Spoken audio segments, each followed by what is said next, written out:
கரூர் மாநகரிலே 43 உயிர் போயிருக்கு. 41 உயிர் பெரும் உயிர்.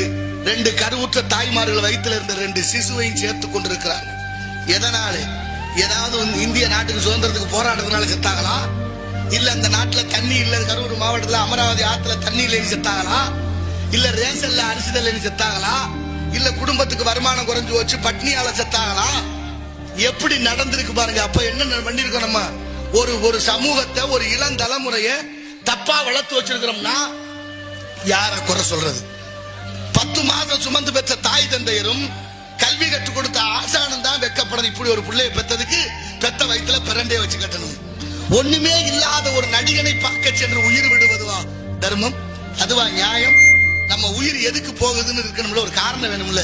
ஒண்ணுமே இல்லாமல் என்ன நடந்து கொண்டிருக்கின்ற நாட்டிலே கோயிலுக்கு போனாலும் கூட்டம். தெரியுமா? வடநாட்டுல உத்தரப்பிரதேசத்துல ஒரு சாமியாரை பார்க்க போயிட்டு பல பேர் செத்து போனேன். ஆமா இல்லையா? அடுத்து பாருங்க, கும்பமேளா ஆரம்பிச்சா அங்கேயும் 100 பேருக்கு மேல சாகுறேன்.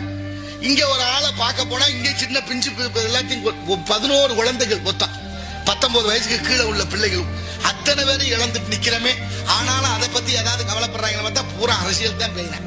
ஒன்னும் சொல்றதுக்கு இல்ல. ஒரு உயிர் என்ன துடிக்கும். அந்த இறந்த ஆத்மாக்கள் எல்லாம் என்ன பாடுபட்டிருக்கும். அவர்களுடைய ஆத்மாலெல்லாம் இறைவனுடைய திருவடியில் இளைப்பாறை பிரார்த்திப்போம்.